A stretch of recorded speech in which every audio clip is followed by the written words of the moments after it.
The first time I walked into an operating room to recover organs from a patient declared brain dead, I was unprepared for the weight of what awaited me. It was late, the fluorescent lights above buzzing faintly, casting a cold, clinical glow over the room. The steady beeping of monitors filled the silence, punctuated by the soft rustle of nurses arranging instruments and the whispered instructions of my colleagues. But there was something else, something I couldn't name, hovering beneath the surface of the sterile environment. His name was Ethan, 28 years old, a young man whose life had been stolen in an instant by a reckless collision on a rain-slick highway. And yet, here he was, lying on the operating table, his chest still warm, his body preserved in the precise, methodical preparation for organ recovery. Legally, he was dead. Medically, he was a patient without hope. But emotionally, there was a lingering presence I could feel, like a faint pulse in the room, like the last whisper of a soul refusing to leave. I remember adjusting my gloves, feeling the snap of latex against my skin, and seeing the reflection of the overhead lights in the polished steel of the surgical tools. Every surface gleamed with a cold perfection, yet the air felt charged, almost electric, with anticipation and grief. Ethan's parents stood in the corner, their faces pale, eyes hollow yet brimming with disbelief. They nodded mechanically as I gave a brief, formal explanation of the procedure, but I could see the faint quiver of hope still gripping their hearts. Hope that something, anything, could pull their son back from the precipice. And as I glanced at Ethan, something in me stirred. I felt watched. Not by a human, but by a presence so subtle, so intimate, it set my skin on edge. The warmth of his body under my fingertips seemed almost alive, despite all evidence to the contrary. The first incision was made, the rhythm of surgery taking over, yet the feeling remained. Every monitor beep, every carefully measured breath of anesthesia, every precision movement of the surgical team felt heightened, magnified, by a tension I couldn't shake. Shadows flickered across the room, reflections dancing on instruments and steel trays. The hum of the ventilator sounded like a whisper, as if Ethan's body were speaking in a language only I could almost understand. I had trained for this moment, drilled for the exact sequence of steps required to preserve organs for transplantation.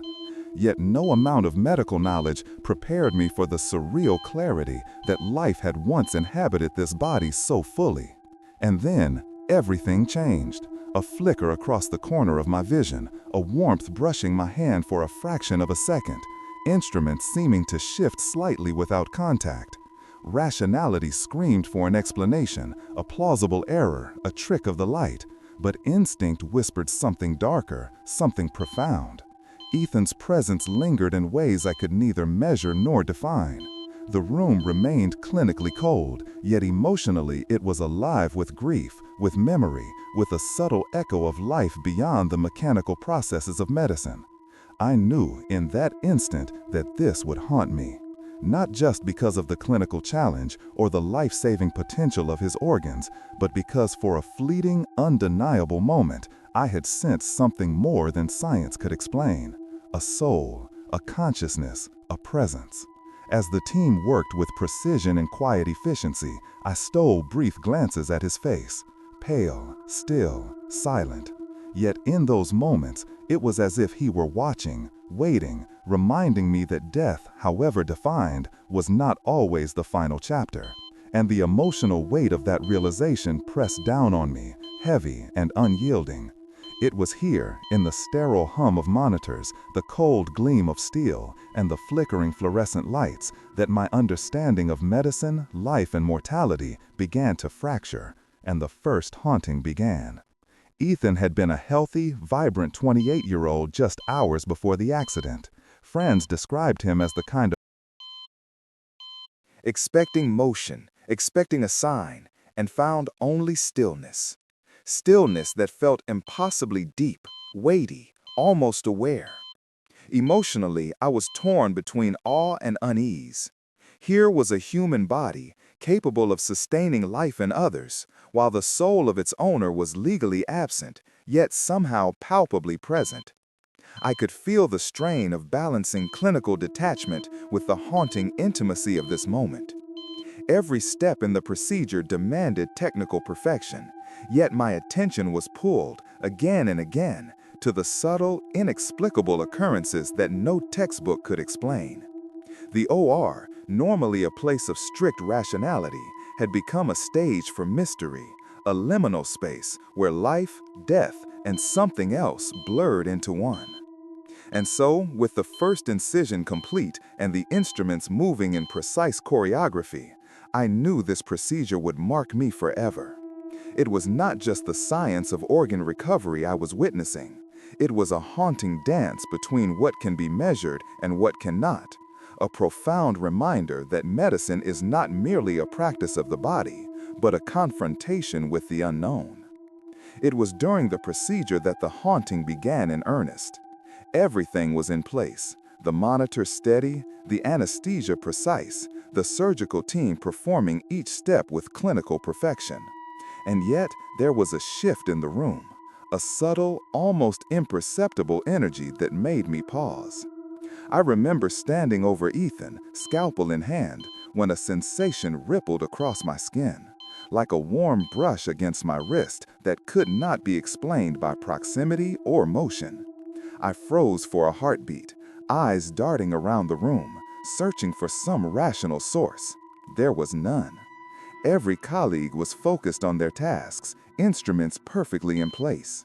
And yet, I could not ignore it. Something, someone, was there. Not physically, not in a way the human eye could detect, but undeniably present. As the organ recovery progressed, fleeting glimpses of movement seemed to flicker at the edge of my vision. A tray of instruments shifted minutely, not enough to be noticed immediately, but enough to jolt my attention. My rational mind screamed, stress, fatigue, imagination. But the occurrences persisted.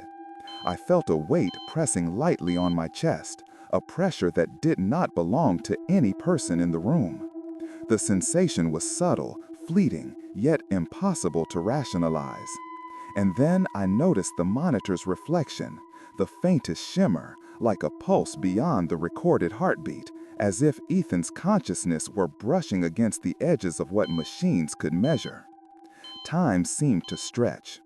Each step of the procedure, the careful isolation of organs, the gentle suturing, the meticulous documentation, was intertwined with moments of inexplicable awareness. I would glance down at Ethan's face and feel as though he were watching, observing the precision of every movement, silently acknowledging the life that his organs would continue in others. It was not fear I felt, nor panic. It was awe, tinged with a deep, unsettling reverence. I had been trained to approach every case with detachment. Yet, detachment became impossible. I was part of something larger than the procedure itself, something unquantifiable, something deeply human and profoundly mysterious. I attempted to rationalize, replaying every moment in my mind. I was exhausted. I had worked long hours. Surely my senses were playing tricks. Yet, my colleagues noticed nothing unusual. Not fully explain. I also sought insights from experts in neurology, consciousness research, and near-death studies. They explained, in precise but accessible terms, the protocols for declaring brain death, the mechanics of organ viability, and the clinical definitions that guide medical practice. Yet, even as they outlined the science, a subtle tension lingered in the conversation. Many acknowledged the limitations of current understanding, acknowledging that consciousness, awareness, and the human experience of death may extend beyond the measurable parameters of the brain. One researcher, a neurologist with decades of ICU experience, quietly noted that anecdotal reports like mine were more common than public discussion suggests, yet were rarely studied systematically for fear of professional skepticism. Through these discussions, I began to see a pattern. The haunting I experienced in Ethan's case was not an isolated anomaly, but part of a broader phenomenon at the intersection of medicine, consciousness, and human perception. The stories varied, some subtle, others intense, but all pointed toward the same unsettling possibility, that the human spirit, or some aspect of consciousness, may persist in ways science has yet to comprehend. I realized that what we often define as death might be only a threshold, not an absolute end. I also spoke with transplant coordinators and nurses who had observed similar cases during organ recovery. They described moments when instruments seemed to move inexplicably, or when the energy in the room shifted suddenly, a subtle acknowledgement from a body no longer alive. These were not ghost stories meant to scare. They were observations carefully noted, moments that could not be explained, yet left a lasting impact on the professionals involved. Cinematically, I imagine these stories as threads weaving together, forming a tapestry of mystery that contrasted with the precise, clinical world of modern medicine. Through all these conversations, the line between skepticism and belief blurred. Science offered frameworks and protocols, providing clarity and certainty where possible. But experience, human perception, and the unexplained insisted on another layer, a realm where mystery, emotion, and the unknown coexist with medicine. The audience is invited to ponder these questions alongside me. Can consciousness linger beyond measurable life? Are these sensations mere anomalies of the mind or glimpses into something deeper? And perhaps most unsettling of all, if the medical community cannot fully explain these experiences, what does that mean for our understanding of life, death, and what it means to truly be human?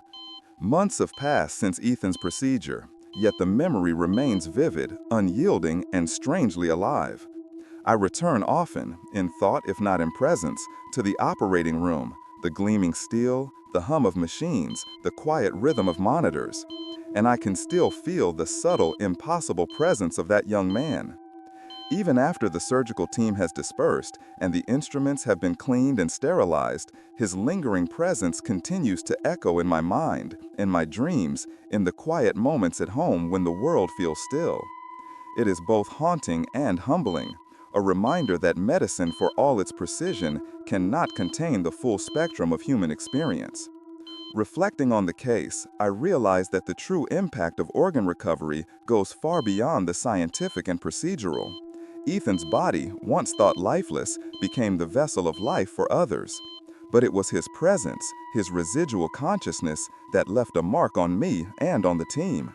It is impossible to measure, impossible to quantify, yet undeniably real. In revisiting the OR mentally, I can almost feel the warmth, the subtle acknowledgement, the silent communication that transcended words and anatomy. The experience has left me with a profound respect for the unknown, the aspects of life and death that remain beyond the reach of monitors, tests, or protocols. I find myself thinking often about the families of patients like Ethan. How do they reconcile the clinical definition of death with the lingering sense of their loved one's presence? How do they process grief when traces of consciousness seem to defy explanation? In my conversations with colleagues and experts, it became clear that these questions are not easily answered. Science